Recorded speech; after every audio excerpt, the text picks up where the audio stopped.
Guys, hello guys. तो आपको बता दें, अभी हम चल रहे हैं उंगली मार गुफ़ा। उंगली मार गुफ़ा कोई एक डाकू थे, उन्हीं के यानी उसी नेम से फेमस हैं। उंगली मार गुफ़ा उसी के नेम से फेमस हैं वो। और अभी चलते दिखाते हैं उनका गुफ़ा कैसा बना है और वो सारी चीज़ें दिखाते हैं। बहुत फेमस थे, श्रावस्ती के अंदर नहीं पूरे इतिहास में भी फेमस है कि उनकी एक कहानी है। तो अभी दिखाते हैं सारी चीज़ें कि गुफ़ा कैसा बना है, कैसे उस टाइम का, और अभी तक वही गुफ़ा बना है उसी टाइप का। तो जो जैन धर्म वाला मंदिर था, तो ये पूरा जंगल जब आप पार करके आओगे तब ये जाके इनका एक गुफ़ा मिलेगा। और गुफ़ा ये जो सामने दिख रहा है रेड कलर का ईंट, ये वही गुफ़ा है, उंगली मार का गुफ़ा है। तो अभी दिखाते हैं वो सारी चीज़ें कैसे बना है, कैसे क्या है। तो बने रहें आप।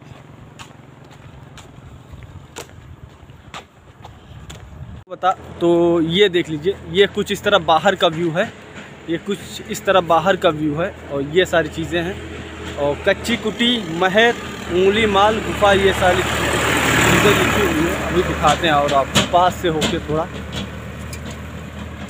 यानी काफ़ी लोग यहाँ आते हैं घूमने के लिए, बहुत लोग आते हैं घूमने के लिए यहाँ पे। ये देख लीजिए, ये है आपकी कुछ कच्ची कुटी महत, ये है कच्ची कुटी महत है, उंगली माल स्तूप है।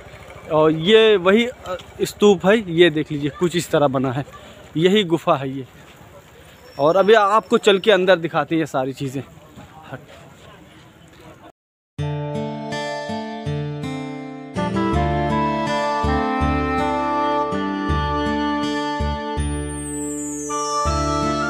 तो गाइस आपको बता दें, ये है कच्ची कुटी कच्ची कुटी महट स्थित एक सर्वाधिक महत्वपूर्ण उत्खनन है। और इसको चीनी यात्रियों द्वारा फहियान तथा हे नसांग उल्लेखित सुंदरता, ये सारी चीज़ें लिखी हुई हैं।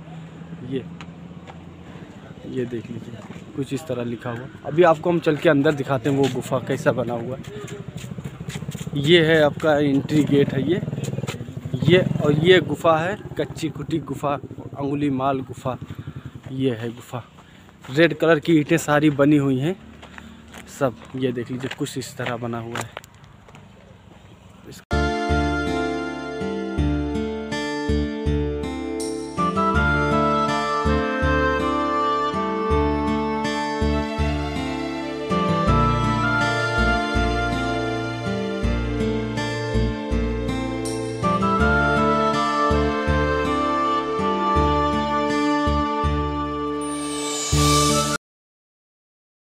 हम चल रहे हैं ऊपर की ओर, धीरे धीरे देखते हैं ऊपर से नज़ारा क्या आता है यहाँ का गुफ़ा का। तो गाइस हम धीरे धीरे चल रहे हैं ऊपर।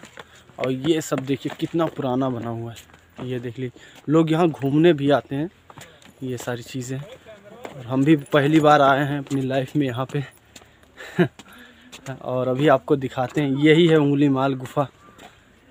कुछ इसी तरह बना हुआ था और उसी के सामने एक गुफ़ा और बना हुआ है। ये है उंगली माल गुफ़ा, ये है गुफ़ा। अच्छा, तो ये था गुफ़ा, ये है गुफ़ा। ये देख लीजिए गाइस,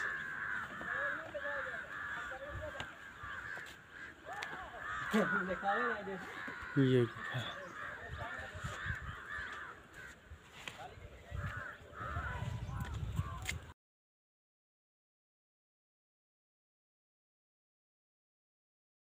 जो उंगली माल थे डाकू, उन्हीं का ये गुफ़ा है। तो जान लीजिए कब का ये गुफ़ा है, यानी उस समय जब महात्मा बुद्ध थे तब का ये गुफ़ा बना हुआ है। और रेड कलर ईंटें सब जड़ी हुई हैं ये गुफ़ा में। और ये आगे जाने से मना करते हैं क्योंकि जर्जर हो चुका है, गिरने का डर है इसकी वजह से। तो हम चल रहे हैं अभी आपको फिर दूसरे वो जो दूसरा है उसका भी थोड़ा बहुत दिखा देंगे बाहर। तो गाइस बता दें, ये जो गुफ़ा दिख रहा है ना, ये कच्ची कुटी नाम से जाना जाता है। और ये गुफ़ा जस्ट बगल में है, उंगली माल गुफ़ा के सामने है ये। गाइस बता दें, यहाँ पे फ़ोटो शूट वगैरह भी होता है। यानी कि अभी एक कैमरामैन मिले थे तो पूछे कि फ़ोटो शूट वगैरह करते हैं, तो बोले हाँ करते हैं। तो यहाँ पे अगर कोई भी भाई आए तो देख लें, यहाँ पे बैठे रहते हैं और फ़ोटो शूट वगैरह भी करते हैं। बढ़िया फ़ोटो शूट वगैरह निकल जाएगा, तुरंत मिल जाएगा, प्रिंट भी मिल जाएगा, अगर फ़ोटो चाहिए तो फ़ोटो भी मिल जाएगा। ये सारी चीज़ें हैं। और नाम क्या है भाई आपका? रिजवान नाम है भाई का। ये पीछे हैं, ये कैमरा लेके आए हैं, तो देख लीजिए भाई, अगर कोई भी आए तो देख लेगा। फ़ोटो शूट वगैरह करवाना हो तो कर देंगे।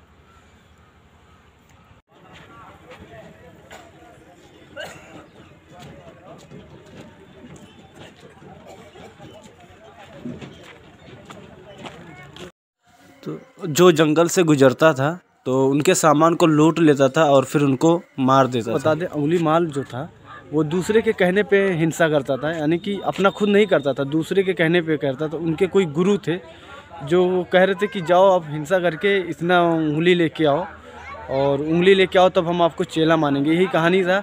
और जब ये सारी चीज़ें होंगी तो वो जो उनके गुरु थे वो फिर अपने घर गए, अपने माता पिता से पूछा कि ऐसे ऐसे बोले गुरु। तो उसके माता पिता बोले कि ठीक है जाओ, और क्या। तो वो आके यहीं जंगल में रहता था। यहाँ से जितने भी लोग, इसके आसपास के लोग जो गुजरते थे,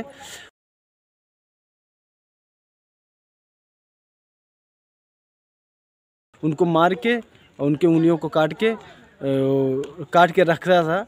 तो उसके दिमाग में एक बार आया कि हम अगर इधर उधर रख देंगे तो भूल जाएंगे और फिर वो हम उनको अपने गुरु जी को नहीं दिखा पाएंगे।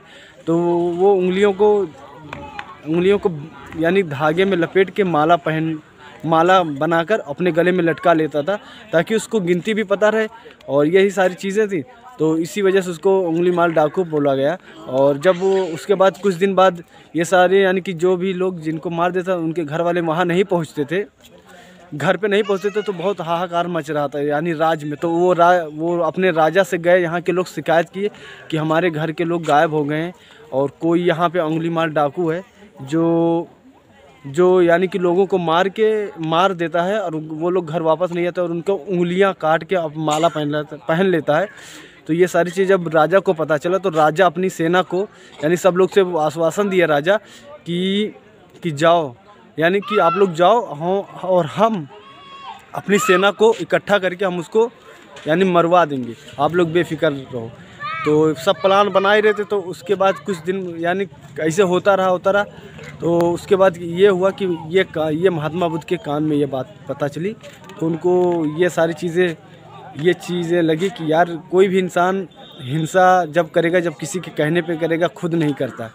ये सारी चीज़ें थी। तो ये महात्मा बुद्ध उससे मिलने के लिए उसी जंगल में गए। तो एक दिन ऐसा हुआ कि उसी जंगल से वो गुजर रहे थे। तो जब महात्मा बुद्ध को ये बात पता चली, तो महात्मा बुद्ध वहाँ गए श्रावस्ती में, और वहाँ उनकी कुटिया थी। तो वो उस गांव में गए, आसपास के गांव में गए, तो वहाँ के लोगों ने वहाँ रोना स्टार्ट किया उनको देखकर। उनको ये सारी दुख भरी कहानी सुनाई दी।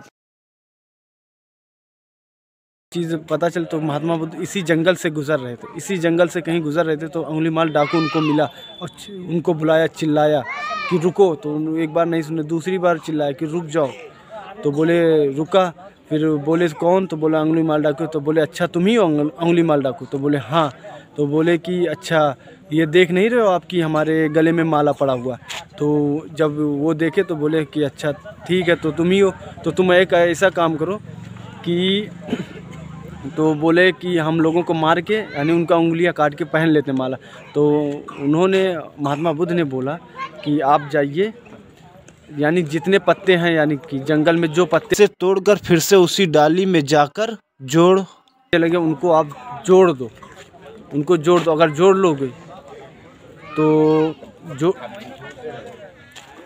जब जोड़ लोगे ये सारी चीज़ें जोड़ लोगे, तो बोला कि ये पॉसिबल नहीं है, ये हम नहीं जोड़ पाएंगे, ये हमारे बस में नहीं है। तो महात्मा बुद्ध ने बोला जब जोड़ नहीं पाते तो लोगों को मारते क्यों हो? तो ये सारी चीज़ें जब थोड़ा बहुत उपदेश दिए, उसके बाद बोले कि, तो ये सारी बातें सुन के उनके उंगली माल डाकू जो था बहुत प्रभावित हुआ। जब प्रभावित और फिर धीरे धीरे महात्मा बुद्ध से बोला कि बुद्ध आप हमको अपने शरण में रख लीजिए, आप हमें अपना चेला बना लीजिए। तो महात्मा बुद्ध बहुत दयालु और बहुत काइंड इंसान थे। तो उसको समझाया ये सारी चीज़ें, और फिर बोले कि ठीक है, आप हिंसा छोड़ दो। और फिर वो हिंसा छोड़ दिया उनके कहने पे। और एक दिन आया कि वो बहुत बड़ा सन्यासी बन गया, वही उंगली माल डाकू। महात्मा बुद्ध की शरण में गया और एक बहुत बड़ा सन्यासी बन गया, और जो जाके बहुत बड़ा बना। तो यही इसकी कहानी थी अंगुलीमाल डाकू की। तो आप अगर ये हमारी स्टोरी अच्छी लगी हो, बहुत ब्रीफ में बताएं, कोई ज़्यादा एक्सप्लेन नहीं कि बहुत ब्रीफ में बताएं, लेकिन मेन कहानी यही था। अगर मेरी स्टोरी अच्छी लगी हो तो लाइक और सब्सक्राइब जरूर करिएगा चैनल को। और प्रेजेंट टाइम ये अंगुलीमाल जो गुफ़ा है, ये जो हमारे पीछे देख रहे हैं ना, ये जो अंगुलीमाल गुफ़ा है, ये हमारे पीछे ये सारी चीज़ें यही हैं। और ये देख लीजिए कितने सारे टूरिस्ट आए हैं यहाँ गुफ़ा में घूमने के लिए। ये सारी चीज़ें देखो, ये देखिए, एक ये मैम, ये देखिए कितने लोग गुफ़ा हैं। तो यही थी इसकी कहानी अंगुलीमाल गुफ़ा की। तो अंगुलीमाल डाकू की यही कहानी थी। और आप लोग से यही उम्मीद करते हैं आप लोग इस चैनल को लाइक और सपोर्ट करिएगा, ज़्यादा से ज़्यादा चैनल को सपोर्ट करिएगा, प्यार दीजिए और सब्सक्राइब करिए, ज़्यादा से ज़्यादा लोगों तक शेयर करिए। Take care.